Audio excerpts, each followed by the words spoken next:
मिर्ज़ा इख्तियार बेग साहब, गुफ्तगू का आगाज़ आपसे करते हुए सर बड़े पुरुम्मीद थे हम। आईएमएफ का मुआहिदा हो गया, पहली किस्त आ गई, दोस्त ममालिक ने कुछ पैसे स्टेट बैंक में रखवा दिए। इससे क्या सिर्फ़ ये बज़ाहिर जो डिफ़ॉल्ट का खतरा था, उससे हम सिर्फ़ बच पाए हैं या इसका और भी कोई फ़ायदा है, जो हम किसी सूरत में भी देखेंगे? क्योंकि बज़ाहिर नज़र उस तरह से नहीं आ रहा। देखिए, डिफ़ॉल्ट का खतरा तो यकीनन जो है अब बहुत कम हो गया है और जो ब्लूमबर्ग की रिपोर्ट आ रही है, जो फिच ने पाकिस्तान की credit rating triple C minus से ट्रिपल सी प्लस करी है, यानी मुस्बत की है, अपग्रेड की है।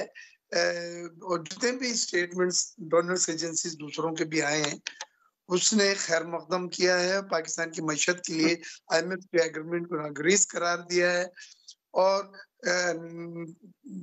इसको अच्छा ज़रूरी करार दिया। सवाल ये है कि ये आईएमएफ के एग्रीमेंट में अगर इतनी देर नहीं लगती, तो हमारी सिचुएशन इतनी खराब नहीं होती। हम नवंबर 2022 से घसीट रहे हैं, शराइत पे शराइत उनकी पूरी करते जा रहे हैं और उसके बाद स्टाफ लेवल एग्रीमेंट साइन नहीं होके दिया, 2 दिन रह गए थे। हमारे 30 जून जो पुराना एग्रीमेंट स्टैंड बाई जो 6 बिलियन का था वो खत्म होने के लिए। तो उसमें 2-3 चीज़ें सामने आई थी। एक तो ट्रस्ट डेफिसिट था आईएमएफ का और हमारी पिछली हुकूमत था जिन्होंने एग्रीमेंट को तोड़ा। अपनी प्रॉपर्टी के लिए बिजली की कीमत सॉरी पेट्रोल की कीमत उन्होंने बढ़ाने के बजाय कम की और बिजली की कीमत बढ़ाने के बजाय कम की।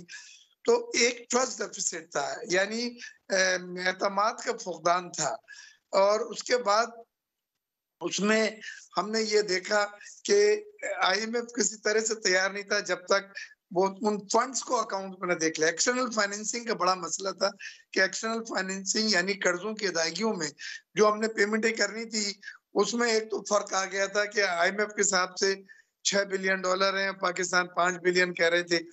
फिर उसके बाद वो आ नहीं रहे थे क्योंकि उन ममालिक का भी यही कोशिश थी कि पहले आईएमएफ हो और फिर हम करें। तो चिकन और एग की बात थी, लेकिन अल्लाह ताला का इतना करम है और हम सब लोग हज पे थे, मेरे समेत, मेरे भाई इश्तियाक समेत। हमने गिड़गिड़ा के दुआएं करी हैं पाकिस्तान के लिए, आईएमएफ के एग्रीमेंट के लिए। डिफॉल्ट अल्लाह ताला हमको ना कराए, बहुत बुरी हालत हो जाती।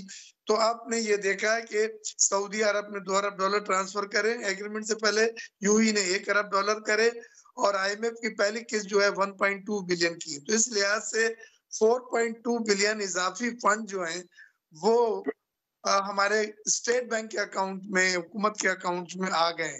उसके बाद अब वो दरवाजे जो बंद थे, जिसमें एशिया डेवलपमेंट बैंक से $500 मिलियन और वर्ल्ड बैंक से $500 मिलियन, इसके दरवाजे भी खुल खुल गए हैं और ये फंड्स भी आपको मिल जाएंगे।